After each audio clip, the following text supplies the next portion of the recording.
Hey folks, it's time for the quote of the day. And as I noted in another video that I've just recorded, I'm doing this as the sun's going down behind me. I'm doing this late in the day because I really wasn't sure how I was going to do this. Normally, I only do one quote of the day video and I just let it lie. There's lots of times when there's been great people that have all been born on the same day, and I just ignored all the other ones and focused on one. I just couldn't do that today. Today, I just couldn't do that. I'm sorry. I already made a video where I talked about Carl Jung. Today is his birthday, and I absolutely want to make sure that I talk about him because he is very, very, first of all, influential just in the world and at large, but in my life and the way that I see the world, he is very, very important. Now, that being said, there's two other men that were born today, very influential people and very influential writers. George Bernard Shaw, his birthday is today. I won't be quoting him only because I don't want to make three videos, and I feel like he deserves to be his own thing. So I'm just going to mention him for now, and then we'll move right into and say happy birthday to him and Carl Jung. But we'll move right into this video where I will be quoting Aldous Huxley. Now, I've quoted Aldous Huxley before. I've talked about Aldous Huxley before. I've had, 10-minute videos about him. But this one's going to be a little bit different because I want to make sure that people understand my particular understanding of him, which is to say, really not much. uh, Aldous Huxley is a person in history that I have had a bit of a weird connection to. I have known about him my entire life, for the most part, since I was able to, probably 12 years old. I've known about him. I've enjoyed reading his ideas for the most part. But there's always been this understanding that he was, like, especially in the last like 20 to 30 years of his life, he was very much entrenched in mysticism and spiritualism. And I've said this before, I'll say it again, and I apologize if I sound like a broken record, but uh, it just doesn't connect with me. It's just not my thing. And so a lot of what he said when he was in that period, I found it to be a little, I don't know, woo wooish, I guess.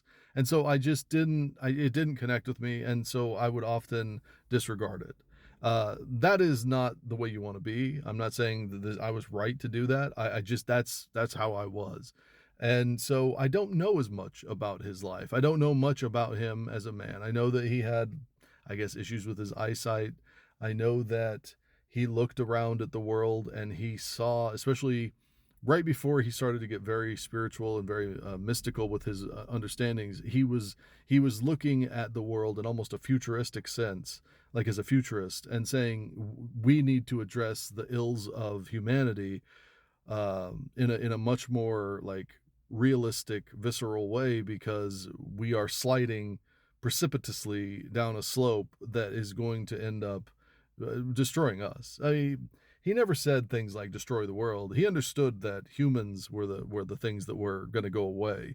Um, he wasn't like, he didn't have that kind of like bombastic way of talking where the whole world's going to end. He didn't try to sell it like that. He was just like kind of like the George Carlin thing. No, we're fucked, right? Like that's how he looked at it, because he saw it as a social thing. He saw it as our inability to come together, our inability to find a way forward together was the problem.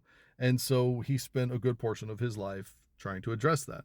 Again, I don't know much about how he lived. I know he was born to a wealthy family. I know that he was married, I think, a few times.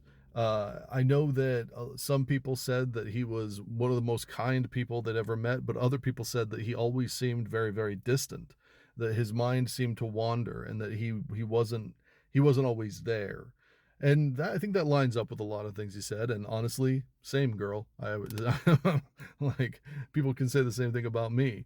So again, like when I do the video on Carl Jung just a few minutes ago, I know a lot about him. I know a lot about the things he said. I could talk at length about him, but I don't know much about Aldous Huxley, and that is on me. And I apologize to all of you that watch me uh to try to learn these tidbits. He's just not somebody that, like I said, he really resonated with me. That being said, this man has some quotes, and I have read Brave New World. I never read Island, but I did read Brave New World.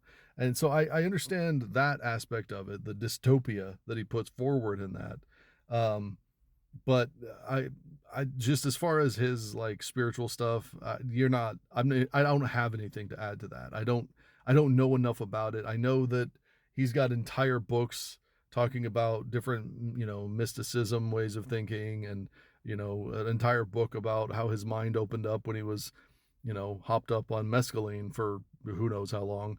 Like, I know that he's done these things, and I know that people really, really love that. I know they appreciate it, but I tend to focus on his more philosophical, humanistic work and the things that he wrote. And again, this is a guy who, at any given time you could, type in Aldous Huxley quotes on any search engine and come up with literal just bomb after bomb of wisdom, things that are going to rock your fucking soul because that's what he did. He just said things that were just full of compassion and beauty and an understanding of this world. And if we as a people, as a collective, decided to ever really take the time to learn more about him, not just at the person, but learn more about where these things came from, I genuinely believe that we would be better off. Now, as far as the quote, I had to really, again, like I was going back and forth between Carl Jung and Aldous Huxley, and then I get to Aldous Huxley, and I'm like, well, fuck, what do I say about him? Like I said, my understanding of him is through quotes, mostly. So it's hard to pick one. It's hard to pick one. And I've quoted him before, so I have tried to stay away from things that I've talked about before. So I landed on one that I believe to be very, very topical. And I think one that a lot of people need to understand when you look at kind of the global economic war machine that we've got going on right now, the way that the world is working. I think that if you understand this quote, if you understand kind of the levers of power, then it makes it a little bit easier to want to drive yourself to, I guess, revolt, or, if you want to use that term, or revolution. Like understanding that this is how it is and then fighting against it, it makes it a little bit easier when you hear this quote, I believe. Aldous Huxley once wrote, "Those who defend war have invented a pleasant sounding vocabulary of abstractions in which to describe the process of mass murder." This is an important quote, folks. And he's 100% correct. Let me read it one more time. "Those who defend war have invented a pleasant sounding vocabulary of abstractions in which to describe the process of mass murder."